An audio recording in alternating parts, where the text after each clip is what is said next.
Je suis née à une époque où, quand j'étais en préparatoire, Madame Clapp, je ne peux pas oublier son nom, avait un gros dictionnaire qu'elle me tapait sur la tête parce que mes devoirs écrits n'étaient pas du tout à la hauteur de ma capacité orale. On ne savait pas à l'époque que j'étais dyslexique, bien sûr. Je tournais aussi à la récréation avec le bonnet d'âne et le petit panneau qui disait que je suis un âne. Et puis, en pension, car j'y étais très tôt, ma directrice avait une pantoufle qui, de temps en temps, pouvait me donner une fessée. Mon père avait un fouet, après il a eu des poings. Bref, on devait me dresser, mettre mes oreilles en pointe. C'était important que je réponde à la règle, à la norme, et que petit à petit, ma peur physique m'empêche de transgresser. Car souvent on disait ça, si ton cerveau l'a oublié, ton corps, lui, n'aura pas oublié la douleur que tu as ressentie. Mais ça n'a pas marché, parce que figurez-vous que je suis née aussi à une époque où Françoise de Dolto et d'autres sont apparus, comme la psychanalyse et la psychologie, et où on s'est rendu compte qu'on n'éveillait pas les enfants, on les éduquait, c'est-à-dire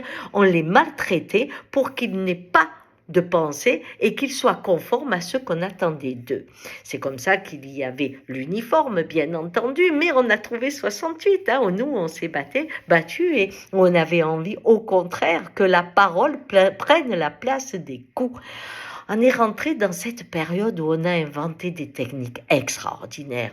On a inventé la PNL, on a inventé la biodanse, on a inventé la relation sans violence. On a inventé l'hypnose, on a inventé le cri primal, on a inventé des techniques de mémorisation. On a aussi compris le besoin de gérer l'émotionnel. Le vivre ensemble a besoin qu'une émotion soit comprise. Et le yoga, la méditation, la sophrologie en font partie. Rencontrer l'empathie plutôt que la compétition a aussi été très importante. Et dans les entreprises, on a pris ces outils comme des fous, sauf à l'école. À l'école, c'est pas rentré. Pourquoi la PNL n'est pas à l'école? Pourquoi la mémorisation, les techniques de mémorisation ne sont pas à l'école? Pourquoi le vivre ensemble, l'empathie n'est pas à l'école? Dites-moi pourquoi. Parce que on n'apprend pas à éveiller l'esprit. On apprend à mémoriser, ce qui est un problème parce que maintenant, avec la technologie, la mémoire, elle est au bout de nos doigts avec notre téléphone. Mais on n'apprend jamais à se servir de son cerveau, comme si c'était quelque chose qui était naturel. Eh bien non.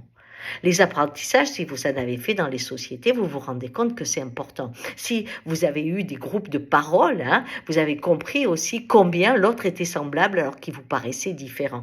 Eh bien, voilà le problème. Mais quand j'entends un jeune ministre balayer d'une main toutes ses connaissances pour revenir avant qu'on va dresser les enfants, vous comprenez que je me suis dressée moi aussi tout de suite en disant jamais, c'est pas possible. Oui, oui, à mon âge ça sert à pas grand chose, vous me direz.